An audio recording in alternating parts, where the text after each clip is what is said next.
somewhat paying attention to social media, you've probably seen viral clips floating around of Bradley Martin asking professional fighters on his podcast if he can take them in a street fight. Who wins in a street fight, me or you?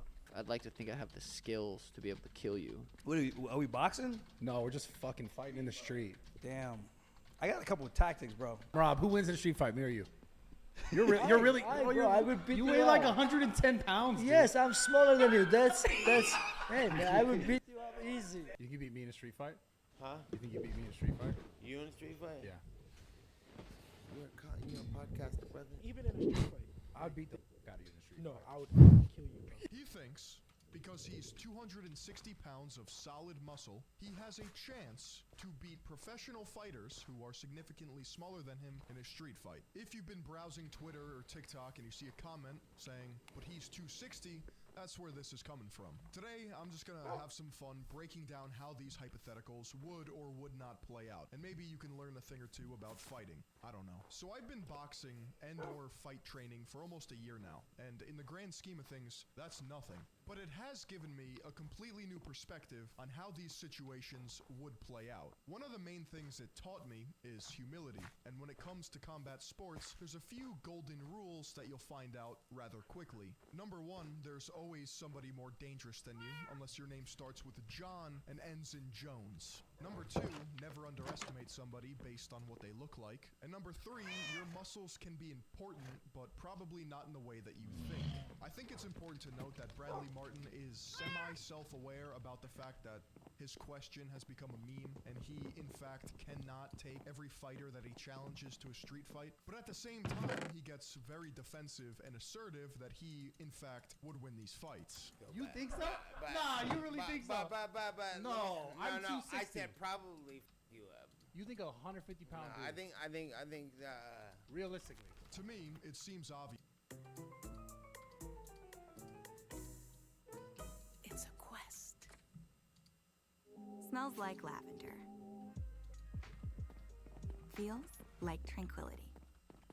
Or at least the vibe that it's given is that Bradley Martin has gone through life thinking he was always the biggest and strongest in any room that he was in. And when he is challenged by somebody who is smaller, deadlier, and more capable, the equation doesn't compute in his head. And honestly, this is the way it is for a lot of stereotypical meatheads. So we're just gonna embrace the meme. But first, we have to define what a street fight actually is. Combat sports, sports, have rules and regulations in place that kind of guarantee either party is not going to die. In MMA, this includes a neutral ground that people can be slammed on, and a fence that, limits the environment so you just can't run away forever. Street fights, on the other hand, are under the presumption that nothing is off limits. And I assume the ground in this case would be the street. Unless you say we're fighting in an open field or a bar, I'm gonna assume you mean concrete. And this matters because Bradley's entire approach in any of these fights would be to grab his opponent and then slam them on the ground. And it's a lot different between cement and a field. And I don't know about you guys, but I'm not trying to be slammed on cement. If this were to happen, his opponent would be in trouble. 100%. I don't really know anyone that would deny that. But there's ignorance on both sides of the equation here. Turbo fans of MMA usually overlook strength differentials. There is a point where somebody can be too big and too strong. Any amount of skill in the world is not going to do shit when they bear hug you, if they can get their hands on you. Bradley Martin just so happens to be asking some of the best fighters on the planet. But in all of these hypotheticals, these fighters happen to be drastically smaller than Bradley himself. So I would ask you, at what weight class would it be a 100% win percentage for the trained fighter? Meatheads, on the other hand, severely underestimate people's footwork, stamina, takedown defense, and striking proficiency. If somebody trains not to be taken down, it's going to be hard to take them down. Doesn't matter how big they are. This entire meme hypothetical experience stemmed from his podcast with boxer Devin Haney. I just 150. There's no way. No, you don't. Bro, there's no way at 150. No, you don't. I'm athletic as fuck. I'll jump on you. No, I believe that. But in that process of you getting to me, God damn it. I'm going to hit you so hard that Yo, you're going to be discouraged. Bodyguard, get out of here. That you're going to be discouraged. I think he'd fuck you up, Brad. No, like At like, 150? bro, At I didn't 150. beat up. I didn't beat At up. 150? Bro. He's gonna fuck you up. Bro, No. I didn't fuck. In Bradley Martin's head, it plays out as follows. He bull charges them, wraps his arms around them, and then ragdolls them and slams them into the earth. This might work in some instances, because not every fighter is trained for somebody 100 pounds heavier than them, charging at them full blast with the intent to pick them up and throw them. And the true answer to most of these fighting hypotheticals is rather simple. Does Bradley Martin know how to wrestle?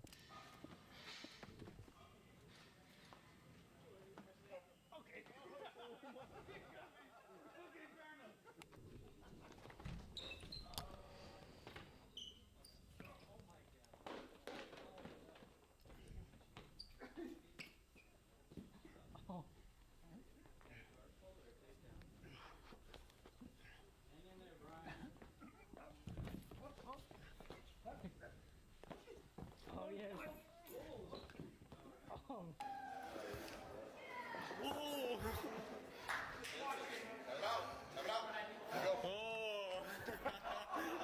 If I lost that many times on camera, I'd want to hide my online identity, which is why today's video is sponsored by Cloaked. Cloaked allows users to generate instant online identity out experience. Martial arts has 4 pillars: wrestling, boxing, Muay Thai, and or kickboxing, and Jiu-Jitsu. Wrestling, by far, across the board, is the most effective way of fighting.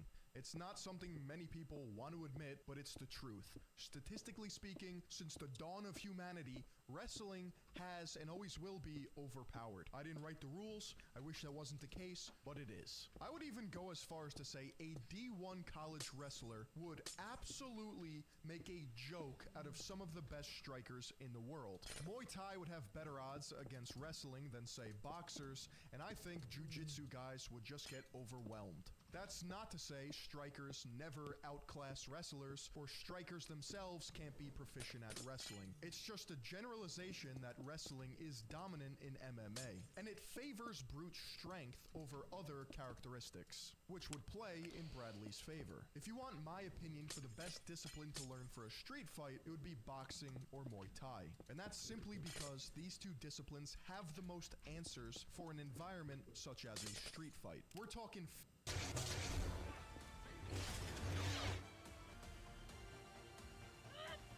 The Pizza Hut Big Dinner Box. 2 pizzas, breadsticks, and wings or pasta. Everybody's eating. fast, brutal strikes, elite footwork, and defense, accuracy, conditioning. Hypothetically, you could take on more than one person as opposed to wrestling or jiu-jitsu where it's like a one-on-one and that's it. Otherwise, you're going to get dogpiled on the floor. Like, these are all factors that have to be brought up when you're doing these hypotheticals. Wrestling and jiu-jitsu could be useful in a street fight, but the idea is not to be on the ground in the first place. And this might step on some toes, but I think jiu-jitsu would be rather useless in a street fight. Like, what are you gonna do? Pull guard in a bar? Come at me, bro. Like, no. If we were to analyze Bradley Martin's proficiency in these 4 disciplines, where does he lie? Honestly, Bradley is way too big, muscular, and slow to be an effective boxer at his current size and weight. If you've ever boxed before, and I don't just mean tapping mitts, you'll know how exhausting it is. Throwing punches with power over a long period of time is incredibly taxing. Muscles require oxygen, and the more muscles you have, the faster you're going to gas out. That is also simply a fact. Bradley, as far as I know, does not have the footwork, does not have the conditioning, and does not even know the mechanics of throwing proper punches. There's a massive difference between having a meaty overhand and summoning power from the ground up, using your legs, having proper body mechanics, and firing a proper jab, cross, or hook. In any sense, if he tried to square up with a professional fighter, he would be picked apart and laughed at with how telegraphed his strikes are. Same thing with Muay Thai and kickboxing, except it would probably be a more humbling experience considering they're throwing kicks from a mile away faster than you can probably blink. With striking, you're training fast twitch responses with accuracy and speed. That's where power comes from, not necessarily the mass behind the strike. Whenever Bradley is asked about his experience with jiu-jitsu, jiu-jitsu, he says he knows a little bit. Because I've done a little I'm bit of gonna Muay leave Thai, them I've done a alone. little bit of wrestling, I've done a little No. bit of... Is that the truth? No. If we're being honest, taking a couple of jiu-jitsu classes does not qualify you and would not put you in a better position against a professional trained fighter. So the question remains, does Bradley Martin know how to wrestle? There's many clips of Bradley Martin getting thrown around like a little schoolgirl whenever he's up against somebody who's his size or bigger.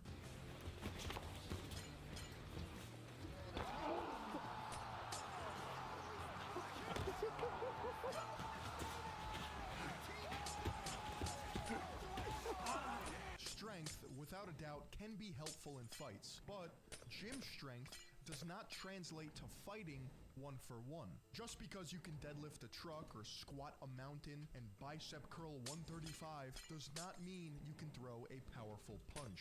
The only way you're going to throw a powerful punch is if you train to do so. Same thing with kicking. Is there a point where a muscle gorilla can beat a smaller fighter because the strength differential is too much? Yes, of course, but I don't think Bradley Martin is that guy in 95% of the instances that he brings up. Like I said, Bradley Martin is 6'3", 260, and according to him and his peers, he is a genetic freak of nature when it comes to athleticism. Bradley is enormous, and Bradley is so fucking strong. He's an athlete too. He's an athlete. Yeah. Yes. No, he's a fucking specimen. His hands. He can run fast and jump high and supposedly has a ton of power. He may be athletic for a bodybuilder, but bodybuilders are not athletic. And he is certainly not athletic when it comes to fighting, or at least yet. My assessment is he's too big, too clunky, too slow, and not proficient enough in wrestling to have any chance with any UFC fighter that he has asked a question to. He would probably crumble on the floor if he was hit with a proper leg kick, and he probably wouldn't be able to grab any of the fighters that are trained to not get grabbed. And if they do get grabbed, there's always the possibility that they choke him out, if they weren't immediately knocked out from a slam. Bradley Martin, in my opinion, at this point in time, would be a one-trick pony when it comes to fighting. He would be relying on simply brute strength to beat trained killers. Sean O'Malley would snipe his chin or break his leg. Sean Strickland would finger paint with his blood. Bradley Martin, if you're here right now and I could get away with it, I would take your life. Demetrius Johnson would do a backflip off of his hat while simultaneously question mark kicking his forehead. Dylan Dennis would snap his toes off his feet, and Devin Haney might punch him so hard and fast he goes to sleep like Ebenezer Scrooge and just honk shoes for the rest of his life. The one time I took a leg kick at like 60% capacity from somebody who actually trains Muay Thai, I couldn't feel my leg for 3 days and I thought my kneecap was dislocated for a solid 24 hours. When you're dealing with conditioned shins and somebody who knows how to properly place a kick and torque with their hips, it's game over. But how would Bradley Martin win?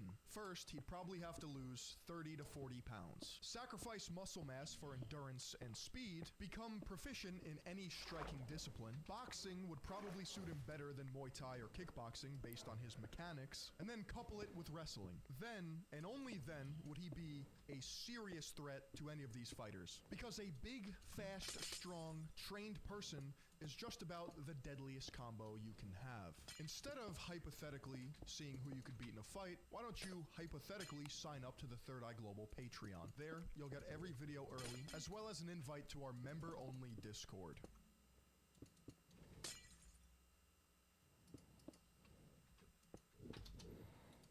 Interesting.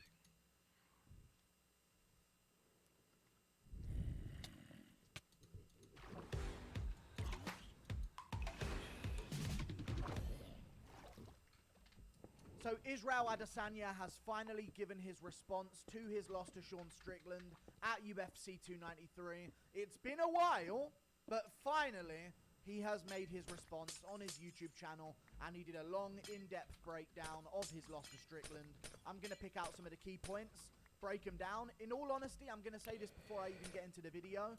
He's handled the loss in this video pretty well, okay? He didn't make egregious excuses, but as every fighter does, he can never just say that Sean Strickland is better than him he did give Strickland a ton of praise. There's a lot of key moments I want to go through here, but there's also a couple of moments where there's just absolute nonsense stuff where fighters will say anything to hide from the reality of the fact that they were beaten by better men.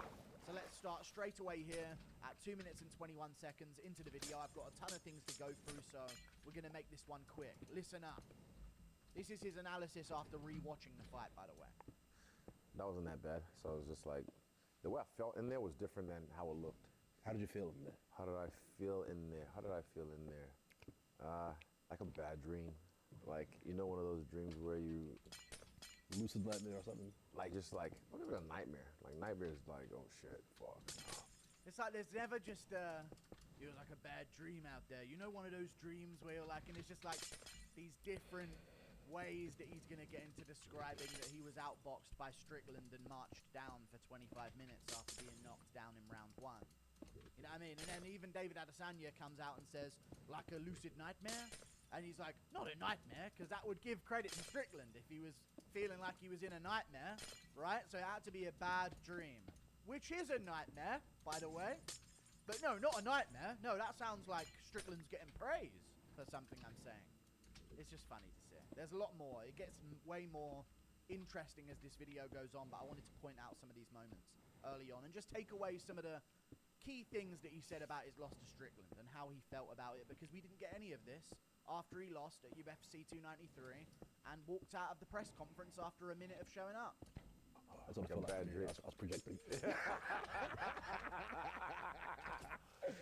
It's funny how their laugh is like exactly the same as each other because they're brothers. Well, I like where it's like, you know, you're scared. This is like, oh, it's like, that's just not, like, you try and hit the guy and it just feels like noodle arms. Like, just like, the fuck? Like, it's not. So yeah, that just felt like a bad dream. Like you try and hit the guy in your noodle arms. Like, as far as I'm aware, Adesanya was throwing punches the way he normally throws punches.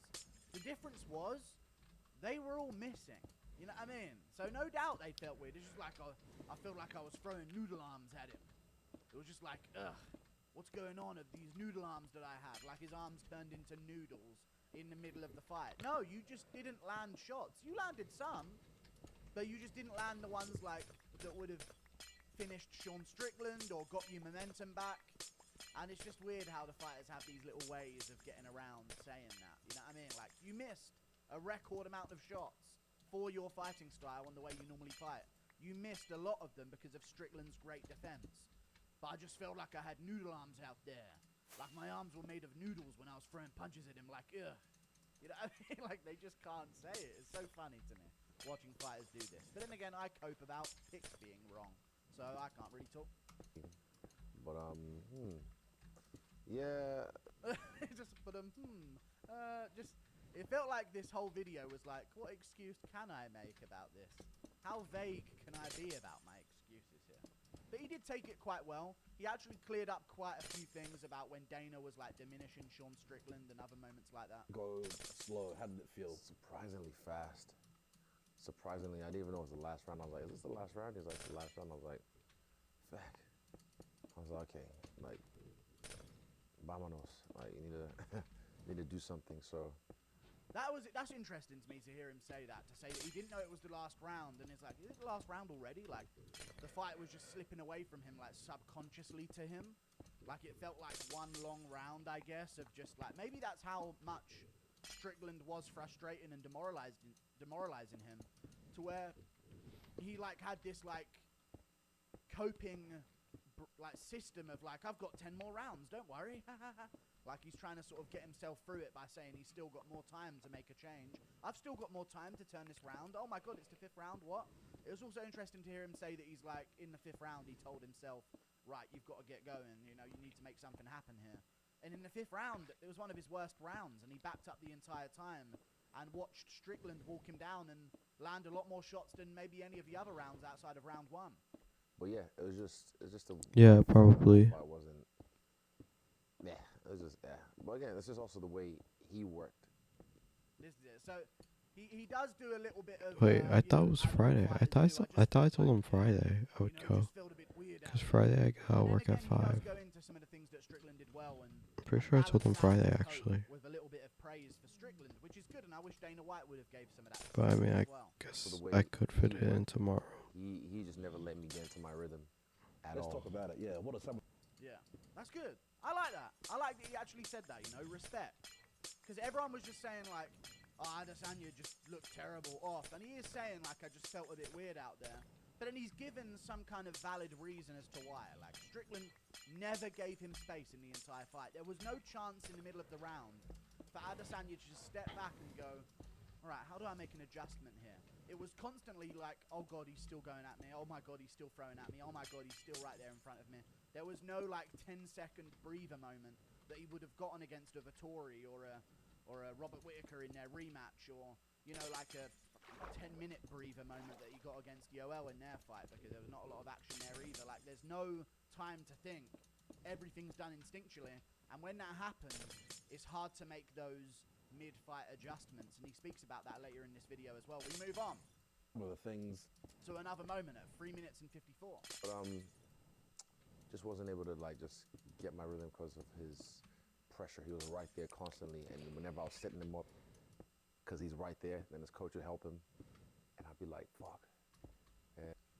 And he said this quite a bit in this. I'm not going to go through every time he said this, but he said, I know that Sean Strickland's coach was helping him, but that does take a bit of... Like, Strickland is known for not listening. His coaches were telling him to shoot takedowns. You know what I'm saying? I know his coach said he's a snake charmer. Don't be charmed by the snake or whatever it was. And that's like a good piece of advice in the corner. But like, Strickland was the one managing that distance really well, walking down Israel Adesanya. So, but yeah, his coach would like save him when he had him set up and stuff like that, which is kind of interesting to say. because he's right there, then his coach would help him, and I'd be like, fuck. And yeah, it was just good game plan from their end, but also for me, I wasn't able to adjust on the fly. That's what I mean. Yeah, I mean, said that earlier this video. I forgot even said that in this bit as well. Strickland gave him no room to think. And although some fighters say, like, if you're thinking in there, you're losing, when you have to adjust a game plan in the middle of a fight, they reset between rounds and things aren't working for you in between rounds in your corner and you're not able to adjust there, sometimes you would like, just give me 20 seconds, Sean. You know what I mean? Like, just back up for 20 seconds. Let me think about what you're doing right now. But instead, it's like, oh, God, he's about to punch me, is he? Oh, I've got to try and land on him here. And there was just no time to try and formulate another game plan. But then at the same time, Adesanya's style, is there another game plan? From all of the fights we've seen of Israel Adesanya, it has been the game plan to back up and pick apart fighters on the back foot. That has been the game plan in like nearly all of his fights. So it's like, it's a little bit of a strange That's one weird. there, because I'm just thinking like, what other It game says plan day does 8, Adesanya but it's have? like day Another 500. fighter, like, let's say, I just hit like day 4 or 500. who's a little bit more versatile in the way they approach fights, they might be like, okay, let me take a breather, let me think about this, I'll adjust, maybe I'll shoot a takedown this round. You know what I'm saying? Maybe I'll shoot a takedown towards the end of this round and try and mix things up a little bit, you know? But I'm just wondering, what does Adesanya have? I know there's adjustments that he can make on the feet in terms of what shots he's throwing and what shots he's trying to find. But at the end of the day, maybe those adjustments just aren't good enough for a guy like Sean Strickland, who's also going to be at a state of calmness because he's the one leading the dance the entire time. You know, although he's fainting around a bunch, Adesanya's the one on the back foot in a higher state of paranoia than Strickland is. You know what I mean? Because he's the one up against the cage. He's the one who got dropped in the first round. Whereas maybe if Strickland got dropped, it would be the other way round. We move on to another moment here. Again, I'm not just going to try and roast Israel Adesanya. I'm actually trying to take away like what It always says you some of the technical track. things. He does get into some weird stuff later on that we're going to get to. But there's other stuff in this video I wanted to talk about as well. And he talks about it here at 4 minutes and 26 seconds. Talk about how good his defense was, because at some stage during the fight you mentioned that you couldn't find your jab. Even like I said it before the fight, I think his guard is like just real unique and unorthodox. So now, this is interesting to me. I wish I had the video of it up for this video. He said before the fight that Sean Strickland's guard was really unique and orthodox. In reality, Adesanya was mocking how terrible Strickland's defense was. You know the video of him doing the impression of parrying at the shots like Strickland does, and like, I told you you were going to get KO'd by Pereira, blocking like that. Like, in reality, he was mocking the defense of Sean Strickland. So it seems a little copy to say, yeah, I saw it coming, I knew how great his striking defense was. When we've seen multiple times in the past, Adesanya mocks and ridicules the style of Sean Strickland leading up to this fight. Maybe once in Fight Week he mentioned it, but like overall, the consensus opinion of Adesanya on Strickland's style of defense was, it's terrible, he bites on all the feints. Did you see the new fights from the confirmed fights There has been like I don't think for the upcoming UFC events? I wasn't able to find my jab, and I'm able to find my jab. I disagree with this. Again, I'm nitpicking everything here. This is biggest weakness in his entire game is his jab. Now, I thought that Adesanya would be able to deal with Strickland's boxing by low kicking him enough to where Strickland wouldn't be able to. It was good paradox. To the same effectiveness that he ended up doing.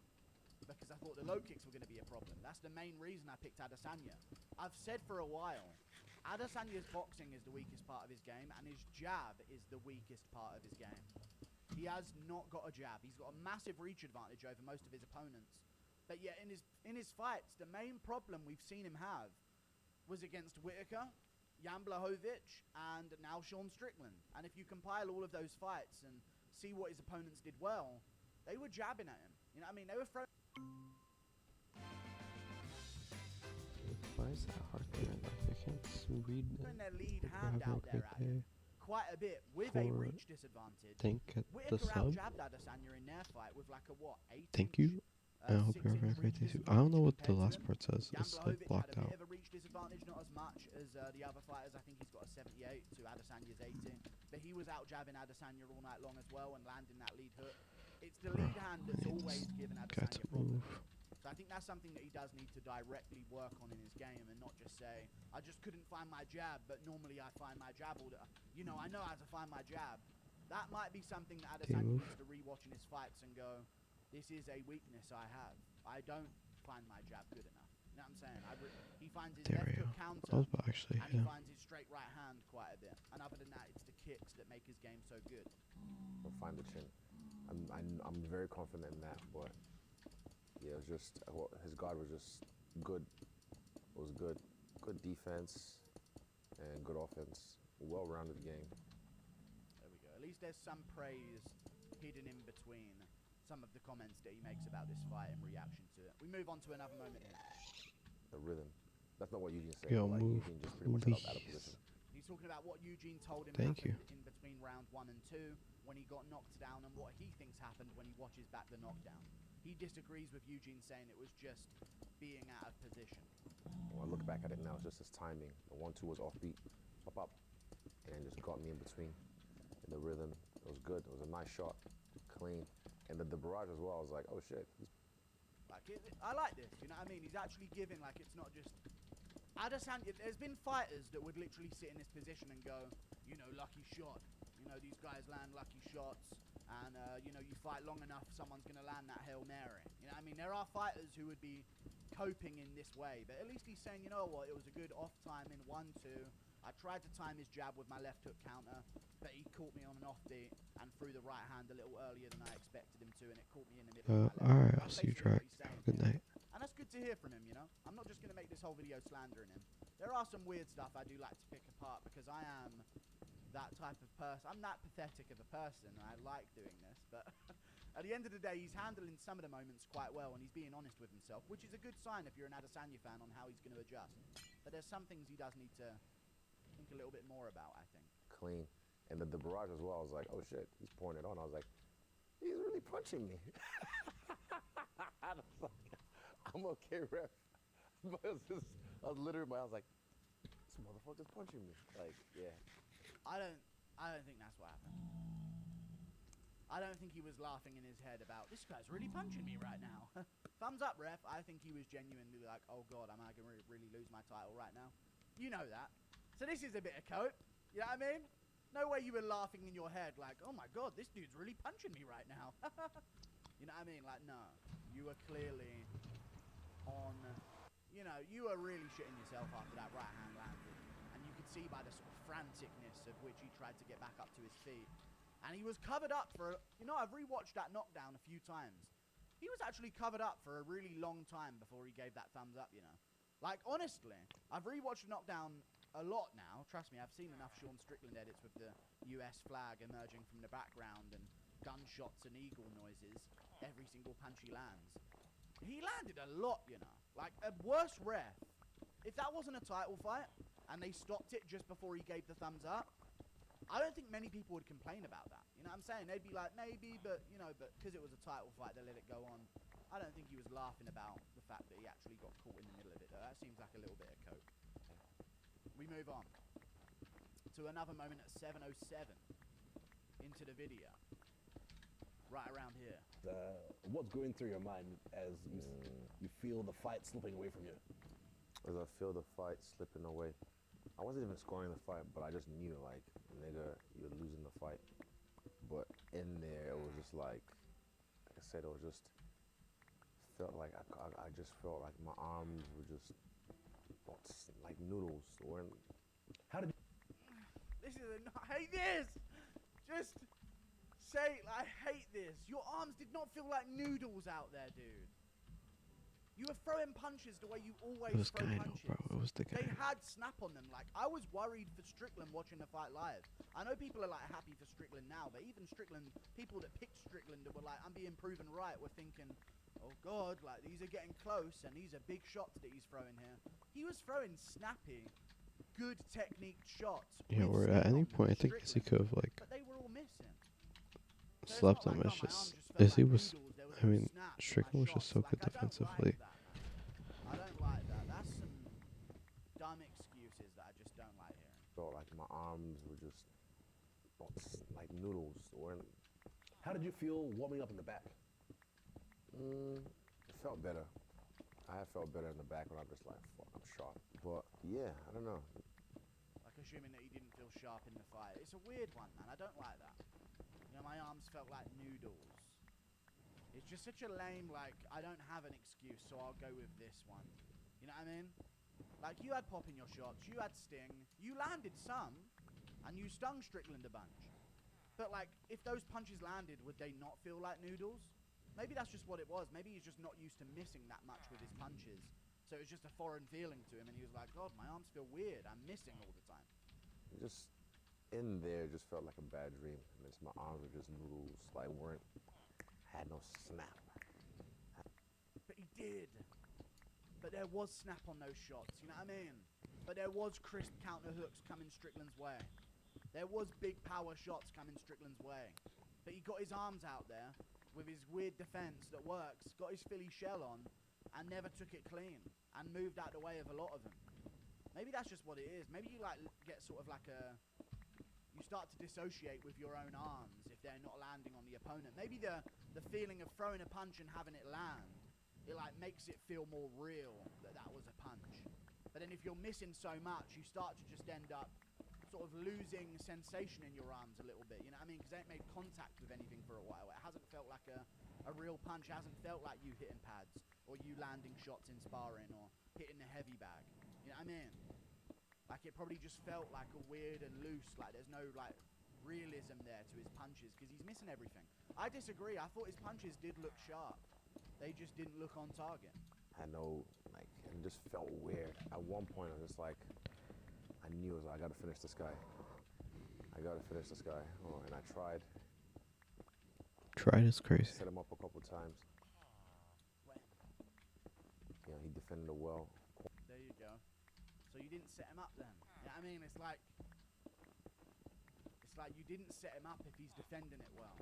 He's Like, just, fair enough, you yeah. might have thought you had an idea of this is when I'm going to finish him, but then he defended it. But this is the sort of stuff where, like, you didn't look like you went for a finish. Like, there's other fighters in the roster, like, we've seen this a lot of times before in the UFC, where in round 5, you're down, I've got to finish this guy. You fucking point at the fucking floor like Holloway against Ricardo Lamas, and you start swinging, dude. You're down on the scorecards. There ain't, oh, maybe if I'm set him up here. Izzy, you've got 30 seconds left, dude. Yeah, I'm about to set him into my trap. Like, no, you got to start forcing these things. And I think that's what Cannonier did well against Strickland. He pushed forward. You know what I mean? And it made Strickland, like, actually respect him a bit. And because Strickland's moving It was good backwards, selects. he starts to Is how you make a bit pronounce more it. mistakes. Corner helped him out, guiding him well. And then I just, okay, just try and find something and don't get caught. Especially in the last round, I was like, make sure. You know what I mean? That's such a bad mindset. I know I'm criticizing everything he's saying here. Hear what he just said there. Listen back again. Find something and don't get caught. Especially in the last round, I was like, make sure. Just got to find something and don't get caught. Just got to make sure in the last round, just don't get caught. That's not the mindset to have, man. You know what I mean? Just make sure I didn't get... I wanted to land something, but make sure I didn't get caught at the same time. Occasionally, you've got to get caught, man. You've got to be open to the idea of, maybe I'm going to get caught on the chin, maybe, but I'm not letting this guy take my belt from me tonight. You know what I mean? This is what happens when you're a defending champion for so long, and you've got the documentaries coming out, and it becomes a bit more about keeping the belt rather than winning it. And I think that's a good mindset. AJ said this, but AJ is like the worst person to represent saying this because he fights quite similarly. He said when he fights, he likes to imagine the belt no longer being his until the fight is over. So he doesn't feel like he's defending the belt. He just feels like he's still fighting for it every single time. That's a really good mindset. Because his style isn't anything but that. But it makes sense to try and have that mindset. That mindset there of, I need a finish, but I don't want to get caught. You got to throw that, you know what I mean? There's certain fighters that are just going to... Duplessis is a great example. He's going to throw himself into the fire if need be. You know what I mean? Educatedly, of course, with the intention of arguably not getting caught. But he's going to be like, so, you know what? If Dricus Duplessis is down on the scorecards in round 5 against Strickland, he's going to probably beat his chest It was good, Teddy. and go roaring with massive combinations until the end to try and land that big shot. Teddy and that's Nico just the show. hunger that these champions lose over time. Don't get caught. So I don't like fighting like that. He doesn't like fighting like that. Now, this is another thing I wanted to point out. He doesn't like fighting like that. He doesn't like fighting like, don't get caught in the 5th round, but still try and find a finish. Fighting to win. I like fighting to win. And not to just, not on the defensive primarily. Yeah, I like to be offensive in certain situations, like in the last round. When has he ever done this recently, though? When has he ever finished anyone in the last round, though? I like to not fight. I like to fight to win, not on a defensiveness. Like, and obviously offensiveness now and again. He's like struggling his way through this because I think he realizes in the middle of saying it, like, I do fight like that. Against Whittaker in the rematch, he left it up to like a judges could go either way situation. Against Cannonier, there was none of that mindset of fighting to win. He said he would, but it was constantly like, just stay like slightly ahead on numbers and don't lose. Same thing against Yoel Romero. He left that into the judges' hands of who knows who they're going to give it to. You know what I mean? Same with Jan Blachowicz. Didn't have that moment. You know what I mean? Same as with Alex Pereira in the first fight that they had in the UFC in round 5. He was cruising, backing up, not sitting down on his shots, just trying to make it to a win by not losing rather than by like going at Alex Pereira and really making a statement in the 5th round. It is a problem that he's had, so for him to say that he never does that, and it felt weird for him to do that, disagree with that as well. You know what I mean? I feel like there's a lot of problems in his game where he does start cruising. He does. That's going to be where these guys can try and take advantage of him, to be honest with you. Especially when you're like, you're not ahead in this fight against Strickland. In other fights, he was ahead. So it maybe makes sense to do that. Or he thought he was ahead against Whittaker in the rematch, even though it could have been 2-2. But against Strickland, definitely not that mindset to have. Even against Pereira in the rematch, like, he landed a punch on the back foot after backing up in that 2nd round. Was it his plan? Fair enough. But still, you know? He's fighting to sort of like, I'll catch him if they come at me, but I'm not going to force anything. So, it seemed a bit weird that he didn't try in this fight to force something in round 5. Okay, we gotta go. But I just couldn't go. What were your coaches? There we go. We move on to another moment. Where am I at? 9:03 is what I want to talk about as well. Is that like also you not being as locked in mentally going into that fight? This is David Adesanya trying to sort of lay up an excuse for him. He's his brother, I get it. Because the comparison from 287 to 293 is like... Someone said something. Here's what I want to say about that. The comparison from 287 to 293 is like allegedly meaning night and day between the two of them. And Izzy's about to go off about how someone told him once that he had a different energy going into this fight. We'll get to that in a second, but the difference between 287 and 293 Israel Adesanya, is he landed a KO blow at the end of round 2 in 287 fight. Like, if Adesanya fought the exact same fight that he just fought Strickland in, but at the end of round 3, Strickland had him backed up against the cage and he landed a perfect overhand that KO'd Strickland, they wouldn't be saying he looked off. They wouldn't be saying it was a different looking Adesanya out there. They'd be saying, God, he's so great, isn't he, the way he baited Strickland in. He was losing to Pereira. Yeah, I thought he lost the first round. I thought he was losing the second. Too sure. But round 2, he was on his way to losing that. Like, Pereira was doing good. Whether you want to say he baited Pereira in or not, the only difference between that Pereira performance and the Strickland one was that he just landed a big overhand at that one moment. And down goes Pereira. You know, maybe if he didn't land that big overhand and Pereira just continued to win, we would then be saying he didn't look himself again in that fight against Pereira. Sometimes one shot can be the difference between people saying you looked amazing and people saying you didn't look like yourself out there. And it's a weird thing that happens in combat sports. I mean, to me, I think it was The 293 is like... Someone said something to me. I think it was AB. AB said, he said as soon as the opponent switched, he said like almost instantly, I was like, I went from, with Dricus, I went like, I'm gonna fucking kill this dude. Like, I had this thing about me. He said like when the opponent switched, he just noticed. You know what I mean? Like he's saying when he switches opponents, the energy changed on how he felt about the fight. I was like, okay, I'm gonna whoop this dude.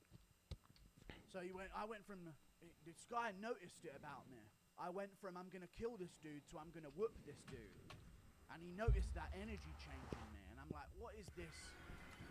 What are you talking about, dude? You know what I mean? Some guy came up to you and noticed that you went from the energy of a guy who wanted to kill someone from a guy who wanted to whoop someone. If anything, Strickland made it almost as, I know it's not as personal because Adesanya made that Dricus fight really personal for himself, in a racial way. But for Strickland, it was maybe as heated in the build-up, you know, like there was more of a, I felt like that was as emotional in a build-up we've seen Adesanya. Like that was the most desiring to end someone we've seen Adesanya. Compare that to the Cannonier fight, the Whittaker fight, nothing on those. You know what I mean? So to say that someone walked up to him and said there was an energy shift in you, and I noticed it, you went from wanting to end someone to wanting to whoop them. Like what? I'm gonna whoop this dude. Like, going from, I'm gonna murder this motherfucker, I'm gonna fucking kill this guy to, oh yeah, I'm gonna whoop this dude. So that's something AB just happened to mention. But his other fights that he's had that he's won, you know what I mean? That hasn't been the case with him. Like he's had fights where he's performed well and he hasn't wanted to kill the dude. You know what I mean? So I just think that's like a hindsight cope. I found that interesting. Then I was like, yeah, I did notice that, I guess. How much? Then once he said it, I was like, yeah, I did notice that, I guess. It seems like there's not a real excuse from Adesanya here. So he's trying to find one, is what I'm noticing about this. Well, but yeah, I put pressure on myself, but I'm still kind of like... Any pressure going into the fight, I'm still kind of like... dissecting it. So yeah, I put pressure on myself, but I just didn't have that venom. I think that venom, I didn't... yeah. Interesting, alright. You know what I mean? It's just like, he doesn't have a big excuse. So he's trying to find something. And I get it. I'm not just trying to roast him because every fighter's going to do this. It's just Adesanya's in the spotlight and this is the big reaction to a fight we've been waiting for 10 days now. Maybe longer than that, right? 11 days or something. We've been waiting for this reaction, so I'm going to go through it. And it's Adesanya and my channel and Adesanya, the algorithm does very well. But still, it's like he's fishing for like, I just didn't have that venom. Like, what? What are we talking about here, dude? You know what I mean? I just didn't have that venom that night. Okay? You didn't have the venom against Strickland, who was exposing you in front of everyone. That should have been your most personal, fueled fight that there ever was. Strickland took it more personal against Adesanya than anyone ever before. Dricus du Plessis didn't make it that personal. Adesanya made it that way against Dricus du Plessis, but du Plessis didn't go at him like Strickland did. Like, Strickland made that real personal, you know? Very strange to me that he's just fishing for these. We move on to another moment here at 11:18. This might be a really long video. Win or lose, I just feel a sense of relief, like, oh well. So there's no relief of anything, but just like, oh well, we made it out in that one, you know, the camp and everything, healthy, fine. So that's that That's the main thing, being healthy, being fine from the camp, and there, you know, even though there's all these little things that happen during the camp, but like, as usual, they can't help. No MMA fighter can help mentioning little things that happen in camp. Well, I'm not going to mention them because that's an excuse. But they just mentioned it by mentioning that wasn't an excuse. You know what I mean? No MMA fighter can help but do that. Like, we got to be easy on Adesanya here. Every fighter does that. They just can't help it but say that there was something in camp that happened. like overall healthy, That's so true. wealthy. I mean, he just talks about how he was feeling good, he was healthy after the fight, but, you know, the little things that happened in camp, they just can't help but make an excuse whilst saying they're not making an excuse. You know what I mean? They're parroting the master of this. No excuses, mate, but, I got me leg chopped up, I've got the bird shock in camp. You know what I mean? He can't help himself but do that. First thing I said to him, because he starts crying, I'm like, hey, stop crying like a bitch. Well, good job. This is what he said happened after the fight. There's audio of this, by the way. I don't know if he said this to Sean Strickland. He tries to make himself seem like the cool dude in that post-fight engagement that they had in the octagon, where it seemed like, to the audio, he was pleading with Strickland not to roast him. I don't remember him saying this. First thing I said to him, because he starts crying, I'm like, hey, stop crying like a bitch. He starts laughing, I'm like, hey.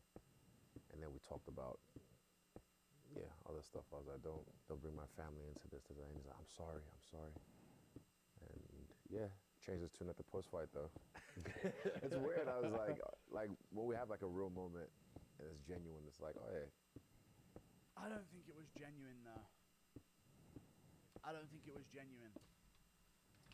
You know what I mean? Like, this is what I don't like about this. He's not like, I tried to be nice to him. Like, no, dude, you tried to cover yourself. You tried to gaslight Strickland into not roasting you, like you would have done to him.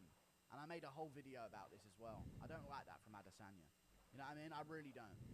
I thought it was genuine, and then he went behind my back at the press conference. Like, the energy shifted out there.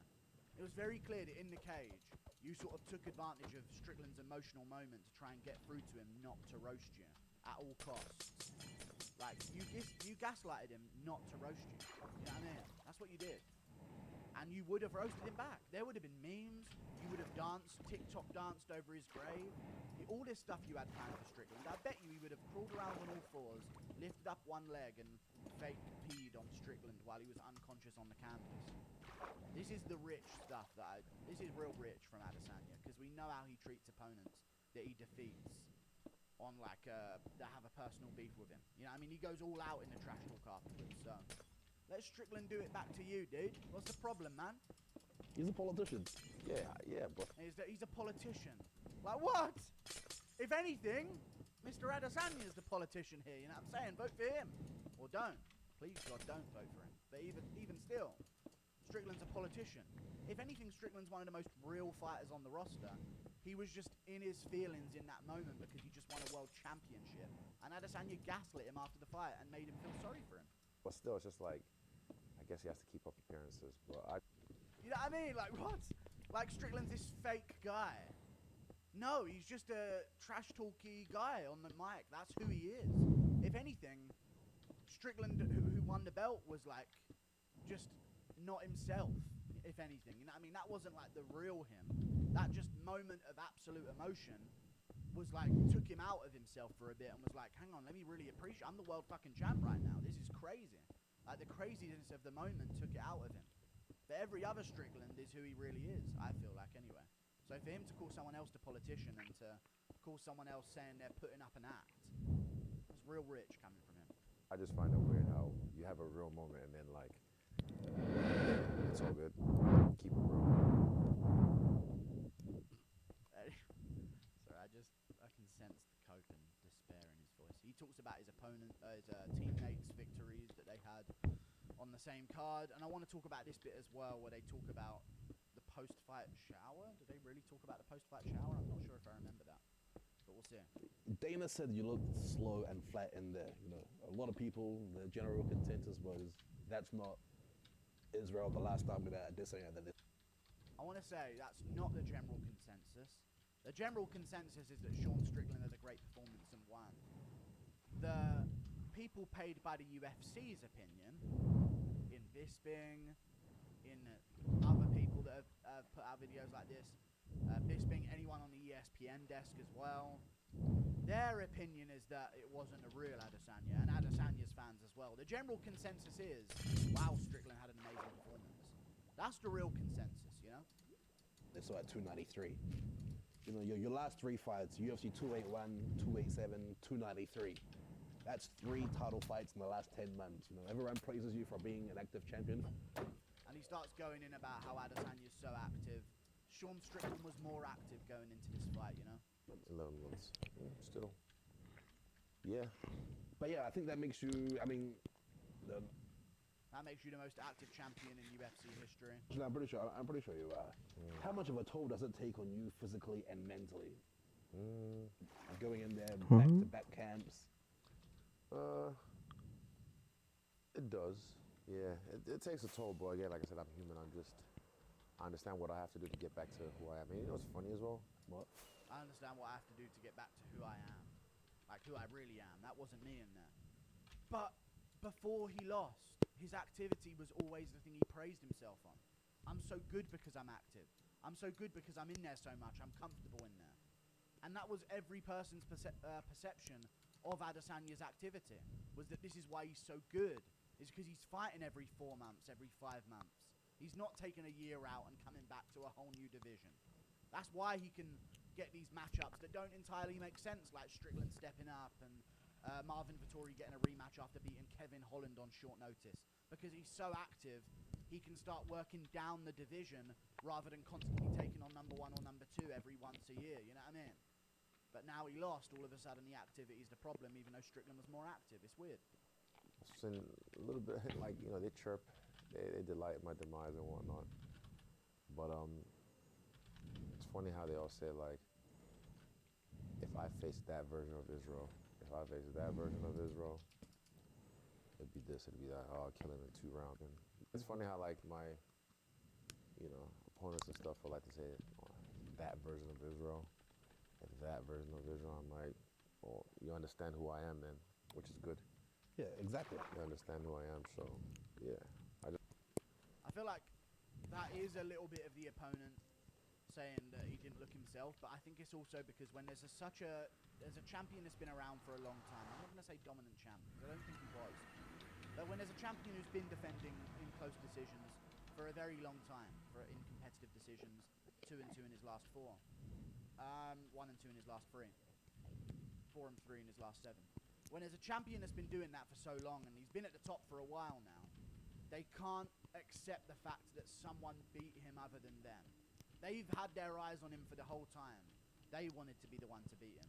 So they're going to take away if someone else goes in there and does that, you know what I mean? Because they don't want to beat the guy that didn't show up and he's now washed. They want to make sure that, trust me, that wasn't the real him when he lost. I'm getting the real him.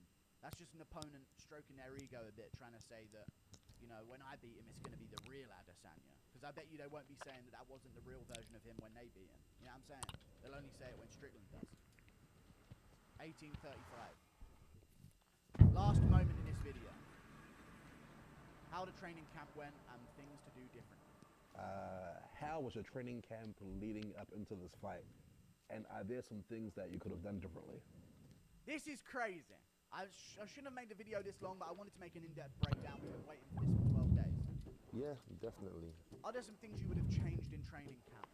Listen to the excuse that he pulls here. That's what I mean. I had some conversations with myself. I'm gonna actually, like, just little things. Like, for example, I'm gonna start having breakfast.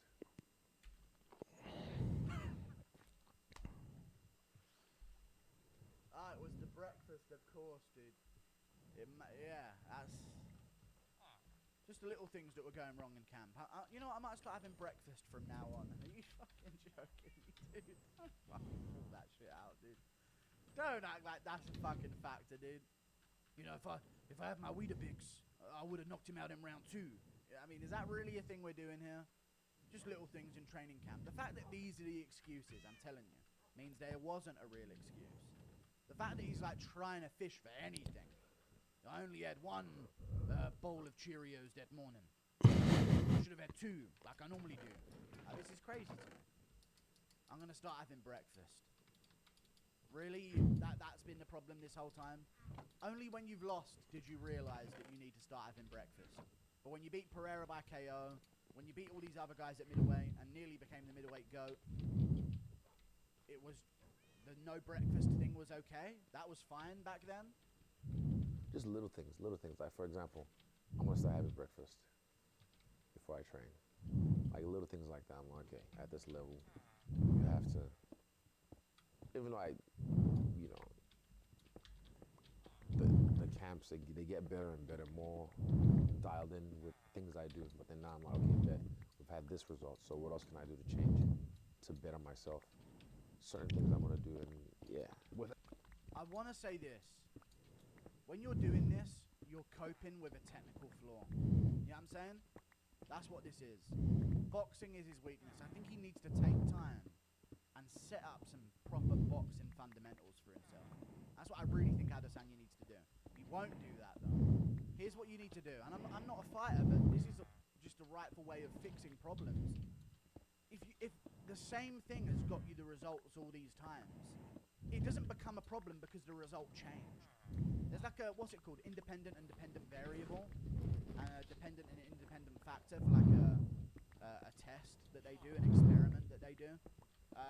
There's certain things you don't change and certain things you keep the same, and the thing that you change is the thing that affects the result of the situation.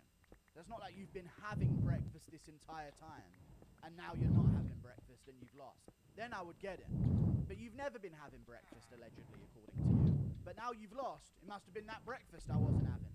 That's not how you fix things. You know what I'm saying? I really think Adesanya needs to sort out his jab, sort out his boxing, and start putting some effort into that, you know what I mean? Because it seems like when people can check kicks, like Jan Blachowicz, like Sean Strickland, he comes undone because he cannot box the same level as those guys. Everything we talked about, you being active and whatnot, when do you think people will see you back in the octagon? This is very interesting as well. We'll see. That doesn't sound like soon, you know what I'm saying? That sounds like in a bit, you know what I mean? I don't know yet, let me have some time. I think he's going to enjoy Christmas, and then maybe look to come back in the middle of the year. This next part annoys me though. Do you care who holds the belt? No. It shouldn't be, do you care who holds the belt? You shouldn't be fucking fighting for that belt when you come back, dude. You know what I mean? That annoys me so much. Fight a contender like everyone else in your position. Aljo was on his way to becoming bantam. If he beat O'Malley, Aljo's the bantamweight GOAT. That's fact. On paper, he is. He would have broken the record. I know he would have got it in a weird way, but he wouldn't have had the losses that Cruz Actually, maybe like one more. that Cruz has lost to. There would still be an argument, but you could make a really strong argument Aljo be bantamweight GOAT. He's not getting a rematch. What are we doing here, man? Do you care who has the belt when you come back? Like he's just going to get that title shot when he comes back. Fuck off. I really hope he doesn't. That is just rightfully what should be. Hope Hamzat's the champion by that time. The belt's never mattered to me. I mean, it does obviously, but the belt's never mattered to me. But I'm only fighting for that and nothing else. Otherwise, I'm not fighting. Like, how many times have I said it's just a fancy tiara that brings more money and nice accessory? I already got belts. I got many belts. I'm just gonna do it again, just for fun.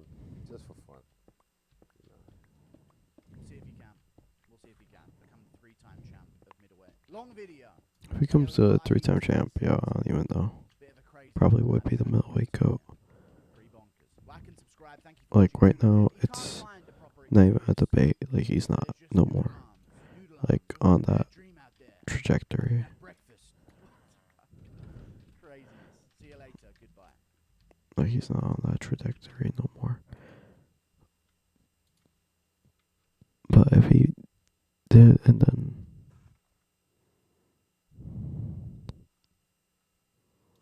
the lead head kick. True. Thank you for the 8 months of membership, dude. Appreciate that. It's not cap. Why would I cap about buying condoms? I did buy condoms.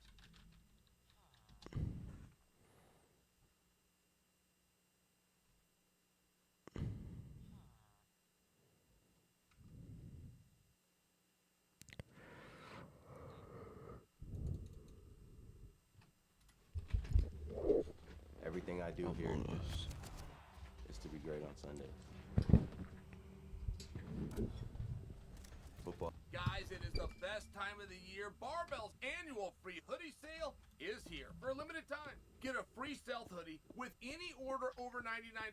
These premium hoodies are built to handle your toughest workouts with a sculpted athletic fit, moisture wicking, and odor resistant fabric. It's one of my favorite pieces of clothing to throw on, particularly for those early morning training sessions. Barbell Apparel has sold out of hoodies every year, so be sure to grab I have yours no clue what before that they're means. gone. Join Barbell's community of athletes who make no excuses and settle for nothing less than the best, backed by a 365-day, no questions asked guarantee. Barbell's apparel is built to simply, just by the way, I mean, like, it will not have evidence. Crazy is that I do remember walking the streets when Kimbo Slice was the baddest dude alive. Rest his soul. But people did talk about that. They saw him on Saturday night. He was in a main event. There's a whole bunch of people there. He knocked somebody out in the first round. He must be really great. Like, that is how the human mind works. And then you guys, myself, we get together each day, and we're more of hardcore fans, right? Like, we know history, and we know how they got there, and we know what their resumes were. We know the story going in, and we know as a southpaw versus an orthodox, and that right hand was going to be a problem to start with. Like, they got 5 common opponents, and this guy beat all 5 of them, and this guy beat 3 of them. Like, we know those things, but other people don't. And what you see in that moment is the story. That is the reality, and you can't get around it. So, when you look at Israel Adesanya, and you look at this matchup, see, my stock for Israel went up. I like the gentleman, and I really like a good sport. I've had people question my sportsmanship. I coach kids. I had a father of one of the kids I was coaching send me an email. Now, this is back in 2009. He's not going to bring his kid to me anymore because he believes in sportsmanship, and he's seen my interviews and all of my trash talk. And I remember being greatly offended by that. And I answered him, right, as a parent, he's looking out for his son, even though I go every single day and coach his son for absolutely free. I remember thinking, you are the one that's right here. If you believe in sportsmanship, that's true. I'm not in a sport anymore. I'm not in the fight sport. I'm in the fight business. There's a different way that we do this business, and I tried to explain that to him. And I saw him a couple more times in my life, and then he was gone. And I kept going in, I kept coaching other people's kids for free. And I just bring it to your attention because there is a code. And when are you a bad sport? In my opinion, it's very tough to be a bad sport prior to the sporting event. Bad sportsmanship, per the definition, as I understand it, comes after the event and more commonly seen in defeat. You could be a bad sport in victor, but the sport has to happen and then your reaction to it. This is Chael's opinion. But that's my interpretation of my understanding. I don't think anything that you do prior to the match is going to get put in the category of bad sportsmanship. So when I tell you that Adesanya went up, it did for me. I thought he was a real gentleman about it. I thought he showed a lot of class about it. Records are made to be broken. And you never know the night. You never know the night. You never know the time. You never...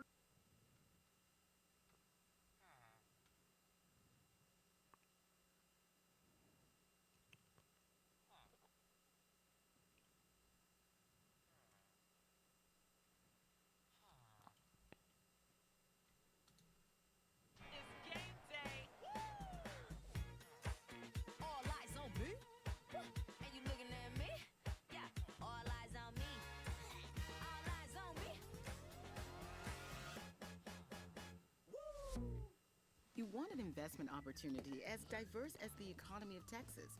Why not invest? Mateusz Gamrot is in for a rude awakening against Rafael Fiziev this upcoming weekend. And don't get me wrong, I know that Mateusz Gamrot is not a fraud, okay? He's not as overrated as I'd like to call him back in the day. I called this man the numero uno fraud on the block. He's not a fraud. He's really, really good. He's a top 10 lightweight on planet Earth, for goodness sakes. He's just not top 5. And he's not even top 6, but he's damn near close. Now, why is he not top 6? Well, I think Rafael Fiziev is the perfect 6-man in that lightweight division. Okay. And I think he's going to punch a hole through Mateusz Gamrot's face, and I think he's going to win this fight with knockdowns. Why do I say knockdowns? Well, there's no secret. Mateusz Gamrot gets hurt in basically every single one of his fights these days. He gets dropped all the time. He got dropped by Saryukian, by Guram Kutluledze, of all people, and of course, that famous moment against Beneil Dariush, getting dropped with the mule kick. Not only that, the guy got dropped against Jalen Turner. He's always getting dropped, but that cardio is his savior. By the way, at the end of this video, or in the second half, I'm going to be breaking down Bryce Mitchell and Dan Ige too. I just thought I'd mention that. That's why the video is so long. You're probably wondering. I'm breaking down that fight. Just go to the timestamps in the description if you want to hear my take on that. But let's get back to the main focus. Why do I think that Rafael Fiziev is going to tear through that boy Mateusz Gamrot? Well, I'll tell you why. Mateusz Gamrot's got a couple of ways to win this fight. Number one is to take advantage of Rafael Fiziev's weakness. What's the weakness? Rafael Fiziev's weakness is his gas tank. It's not even necessarily just the gas tank.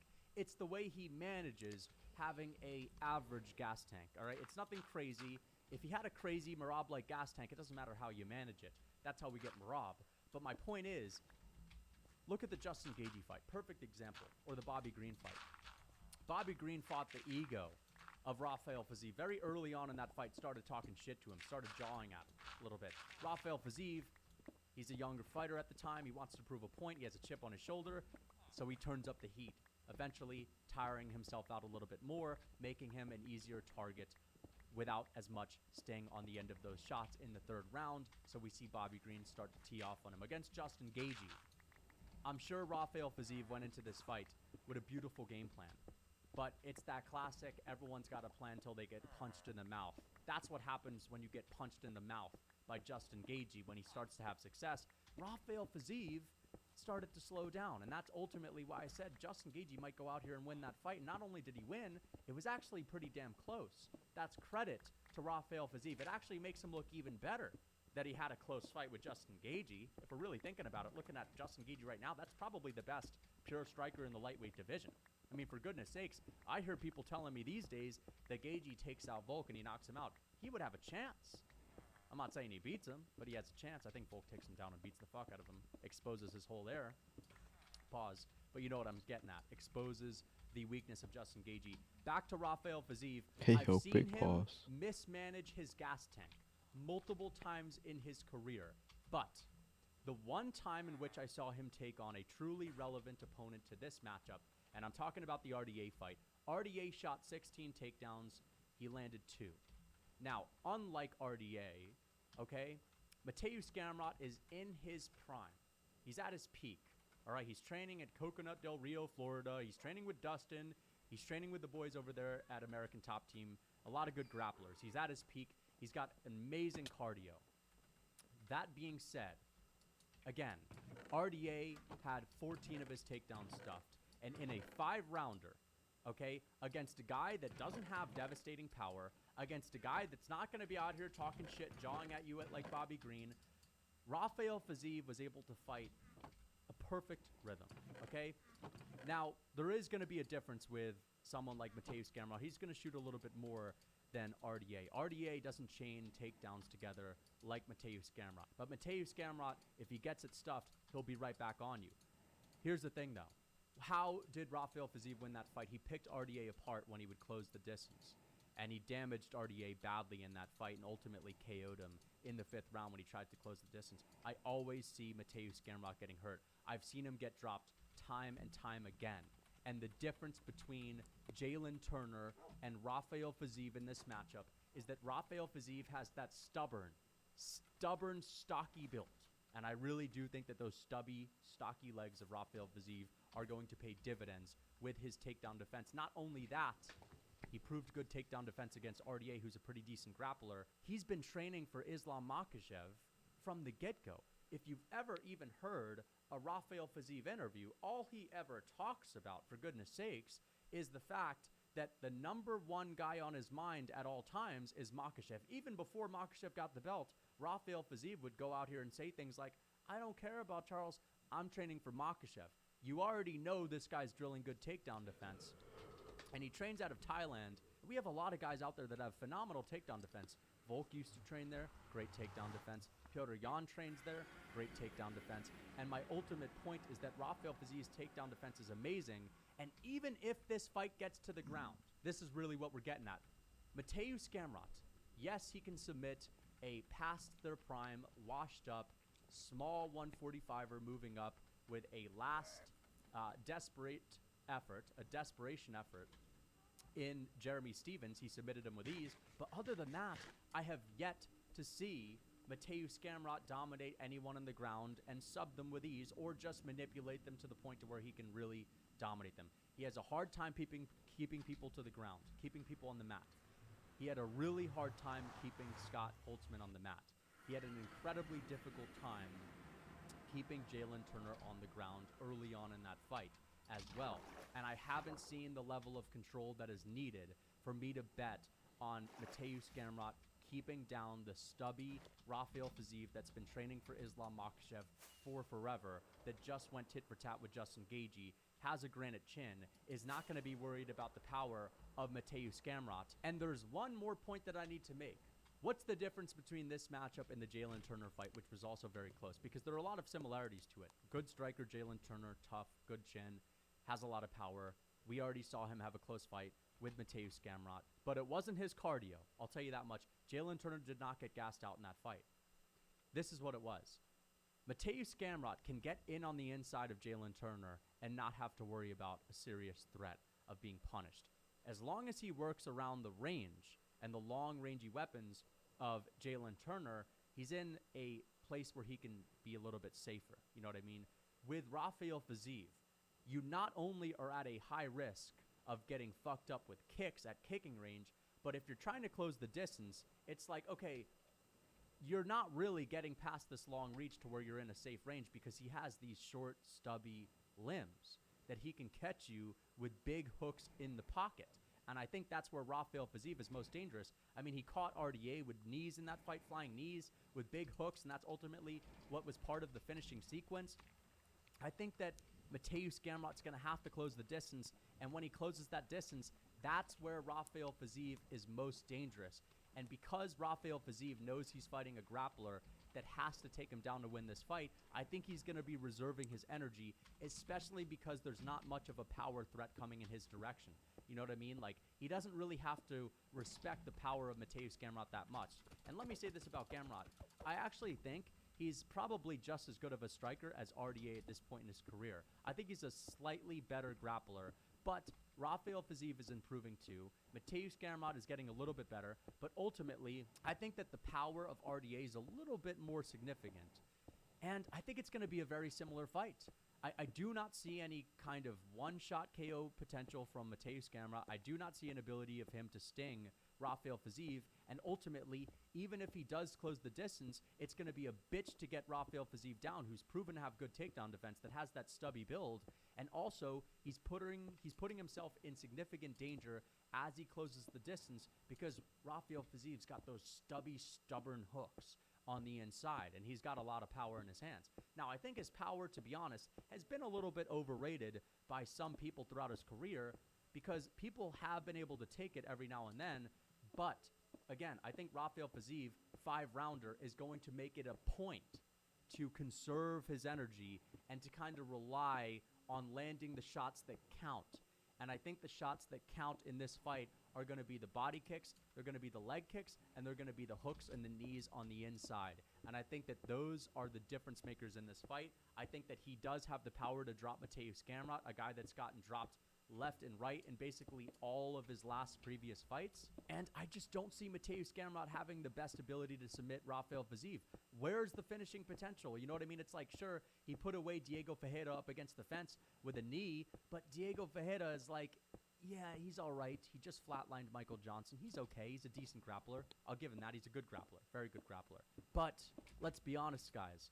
Diego Ferreira is not on Rafael Fiziev's level, and he's also declining and past his prime just a little bit. And of course, we have to look at that fight that he had with Jeremy Stevens, the short, past their prime, washed up former featherweight. That's the last guy he twisted into a pretzel. But everyone else, Mateusz Gamrot has struggled with to some degree. And even taking down Jalen Turner, I honestly believe that Jalen Turner probably would have done a lot better if he had not switched up from a striker to a grappler at the last second. I felt like that actually favored Mateusz Gamrot a little bit more, because Gamrot's always going to have like the same kind of approach to a fight. It's always kind of shooting a lot of takedowns and having a heavy pressure style. Unless you're in there against someone like Arman Saryukian or Beneil Dariush, you're going to be brushing up and you're striking a little bit. But for the most part, Mateusz Gamrot is always drilling grappling heavily. Whereas if you're getting ready to fight Dan Hooker, that's not going to come to mind necessarily if you're Jalen Turner. So I think that a Rafael Fiziev that went to a close decision with Justin Gaethje, very close decision, is going to take a lot of confidence from that. He's been preparing for Islam Makhachev for many years. He's proven to have good takedown defense against a guy, a crafty veteran in RDA. And in these 5-rounders, I believe he's going to be able to conserve his energy very well, because he knows, again, this is in the apex. It's not in front of a crowd. He's not going to have the same kind of pressure to put on for the fans and have a great performance and showcase an early finish or just a style on the guy from pillar to post.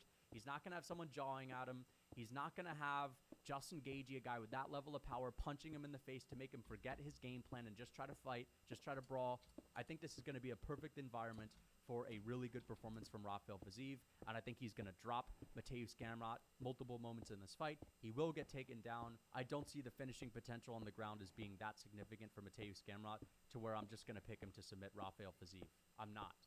And ultimately, like, even though Mateusz Gamrot has decent striking, he's a very decent grappler, I just don't see him as like a top 5 lightweight in the world. I think that he got a very lucky gift on that night in which he fought Arman Saryukian.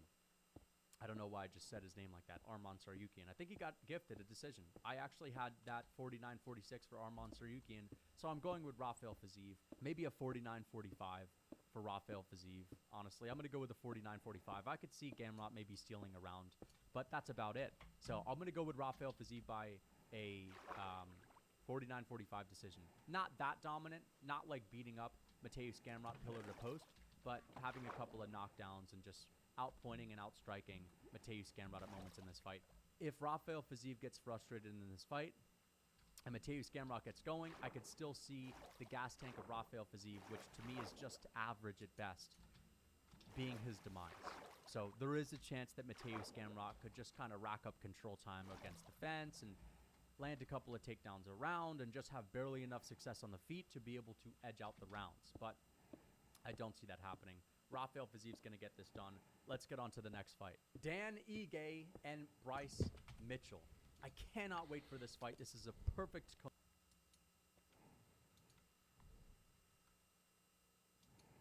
Give odor the bird with the 24/7 lasting freshness of Old Spice Eagle Fangs deodorant. Ordinary dish soaps can leave invisible grease behind. Only Dawn Platinum removes 99% of grease. Throughout the years, the spawn region on 2B2T has been in a constant state of change. It's no surprise that most new players are uninformed about how to prosper on this server, given the numerous lava casts, blown up terrain, and counter protection preventing new players from escaping. After speaking with a few players who have flourished on the server for years, I'll be telling you how to escape spawn on 2B2T and what to avoid. So, you just logged onto 2B2T for the first time. You have either spawned in a relatively peaceful area or on the bedrock floor near a lot of withers and lava. What do? Well, press F3 on your keyboard and take your first screenshot. This will create memories of your first time at spawn, and if you continue to keep playing, you will most likely look back and see how far you've come. After this, die. Get a feeling for the spawn region. You will most likely die a couple of times during your journey, so getting a sense of the surrounding area can be a good way of mapping out your escape. Currently on 2B2T, a player can spawn in a maximum radius of 2,048 blocks from the coordinates 0, 0. The closer you respawn around the maximum radius, the better. Great job! You're in a relatively far away spot from 0, 0, but there's still a long way to go. You might consider entering another portal, but this is a bad decision. Most of the time these portals are linked to 0, 0 nether portal traps, and you'll most likely be stuck in a portal and killed by geared players. To avoid this, Don't go into nether portals until you're a couple of thousand blocks from spawn. The next step is to avoid taking any damage and find any form of highway. A highway is a series of blocks that span thousands of blocks. Single dirt pathways, diagonal highways, and enormous straight obsidian highways are all examples. The best course of action is to travel along the obsidian highways, which stretch for hundreds of thousands of blocks. One of your x or z coordinates must be 0 to find this highway. The plus x obsidian highway, for example, can be found at x1000 z0. Once you come across a highway, make sure to walk instead of sprinting because your hunger bar will drop faster. You might come across some random loot or signs pointing to a farm along the route. Everything appears to be going smoothly until you notice a player with gear on the highway. When the geared player sees you, they start to approach you. What exactly do you do in this situation? Do you A. Run, B. Stand still, C. Log out, or D. Fight back? If you chose B, that's the best choice. Players with gear near spawn are similar to predators. They have more food and transportation capabilities than you, and you are little more than an ant to them. They will almost certainly kill you if you run. They will most likely place lava around the site if you log out, and you will perish when you return. You most likely know what would happen if you fight back. The greatest way to survive is to remain still and friendly. They might even hand over some loot and walk away. Keep in mind that this will not always happen, and they will slay you regardless. Good job! You made it through your first confrontation with a geared player. You are, however, far from finished. You'll run into obstacles like lava and obsidian walls along the route. These were constructed to keep new players from escaping. If you're on a highway, you'll most likely be able to avoid it. However, if the highway is blocked, here are some options to get around it. If a lava wall stands in your way, look around the perimeter for prior player exits. There are usually tunnels that allow you to pass through the wall safely. If you come across a recently constructed obsidian wall, such as the present Linked Horizon wall, your best bet is to find holes, or find some vines and climb over it. For last case scenario, break the obsidian with your fist. Keep in mind that breaking one obsidian block with your fist takes roughly 4 minutes, and server lag can add to the time. Most of these walls will eventually degrade due to griefing by players. As a result, you shouldn't be concerned for the most part. Outstanding work! At this point, you've walked thousands of blocks. It's now time to locate another portal. Nether portals can be located almost anywhere, although milestones are your best bet. If you're 10,000 blocks from spawn, for example, there will almost certainly be a milestone with signs and a nether portal. Look for the nether highway once you reach the nether.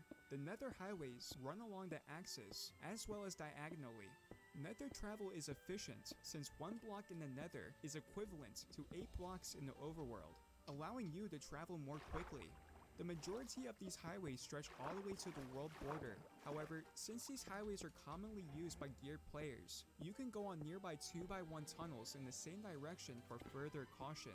While traveling the nether highways, keep an eye out for goods that will help you, like food and chests.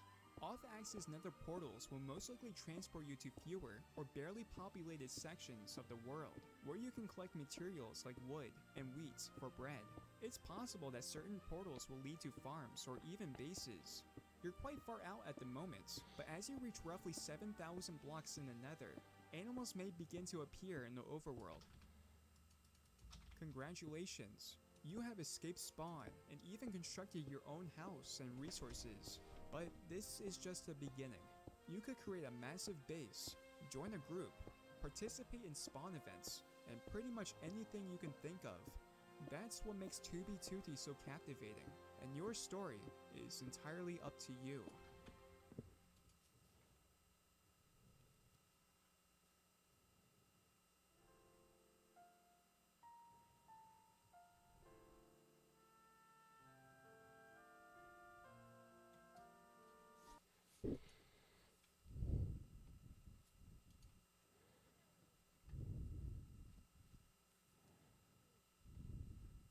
Whoa, what? The ban list is out? No way!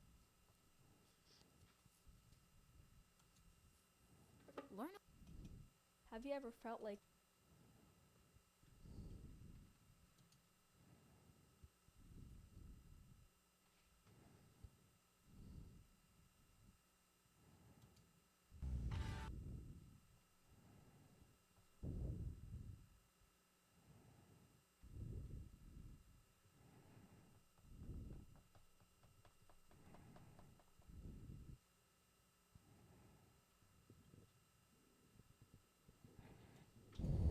In this video, I will be ranking every game set in the Minecraft universe in a tier list. From normal Minecraft to Minecraft Dungeons, I will rank the worst and the best of the Minecraft franchise all in this video. This is the pinnacle Minecraft games tier list. Also, if you like this video, you are giving me more views, so you have the power to help me, and I'd really appreciate if you did. And now, the tier list. To get you caught up, the way this tier list works is that there's 5 tiers: best, good, average, faulty, and bad. And I'll be putting each Minecraft game in one of these tiers. And now let's rank our first game. Minecraft Story Mode. Now, Story Mode was a game made not by Mojang, but by Telltale, who makes games that are more like interactive movies rather than controllable games. And Minecraft Story Mode was no different. So when Story Mode first got announced, a lot of people were really confused and not sure if it would be good, because Minecraft was never really about the story and more about exploration and creativity, but people were still optimistic. And then the game actually came out and it got pretty mixed reviews. Some people liked it, but others thought it was too childish, and it didn't help that Story Mode came out in short episodes that were $5 a piece. So at the time, you had to wait before you could even see what happens next. But there were some really cool things about Story Mode. I mean, they got popular Minecraft YouTubers to come in and voice act as themselves in the game, and this was also the first Minecraft game that wasn't actual Minecraft, so that itself was a pretty entertaining experience. And of course, per Minecraft fashion, this game was also made available on every device with a screen, so that's always a nice bonus. But while all that does seem pretty okay, you can't actually play Story Mode anymore. You see, back in 2018, Telltale, the company who developed Story Mode, got shut down.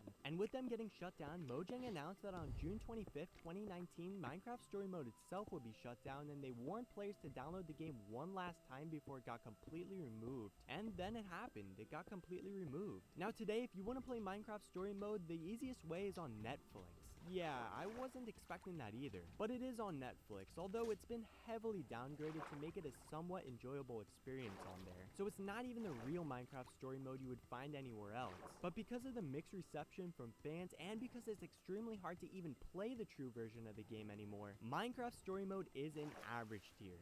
Minecraft Dungeons. So Minecraft Dungeons is a dungeon crawler, similar to games like Hades and Path of Exile, and it's currently the newest of all the Minecraft games. But let's be honest here, a top-down dungeon crawler game isn't really the first thing you think of when you're talking about Minecraft, but somehow Mojang and Double 11, who helped develop this game, made it work. Minecraft Dungeons is a game where you go through a series of rooms and stages, hacking and slashing your way through mobs, all while getting new gear and making yourself stronger. It's a great casual experience, and there's even multiplayer that allows you to bring friends in to help you on your journey. It's actually pretty good, but it's not all good. In typical Minecraft fashion, the story isn't amazing, and it draws a lot of inspiration from games in the same genre, almost to the point of Minecraft Dungeons just being a reskin of other popular dungeon crawler games. And on top of all that, the base game is incredibly short in length, but to be fair, the game is only $20, and they did add some cheap DLC to help out with the length a little bit. So honestly, it does have some flaws, but for the price, I think it's a decent Minecraft game, even when it probably shouldn't have been. Good tier.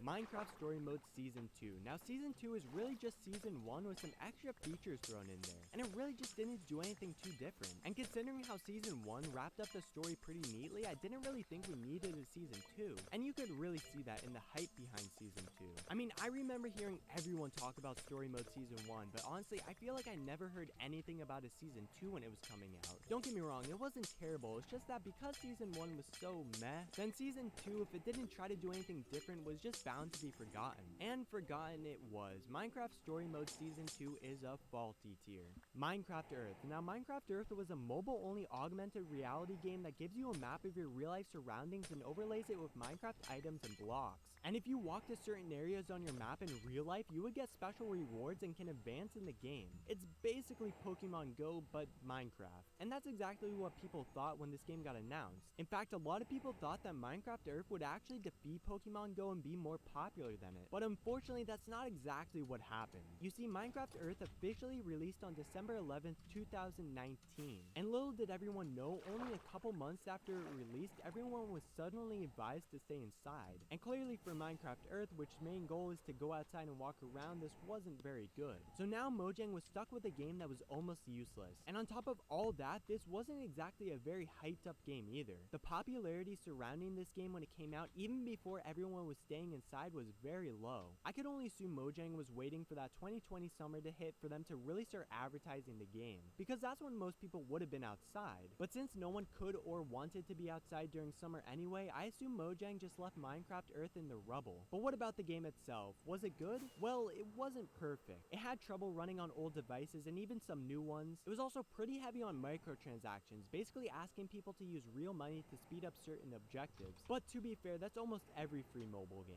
Now how about the good stuff though? Well, it is pretty cool seeing Minecraft put into real life, especially when it's a creation you built yourself. But once that cool factor wears off, there's not too much game here to be had. And we can't forget the worst part about all this. Mojang announced that on June 30th, 2021, Minecraft Earth will be shutting down for good. It's sad, but I see why they did it. Now, I'm sorry, but Minecraft Earth is a bad tier. Now Minecraft, the original game that started it all. I mean, how do you begin when talking about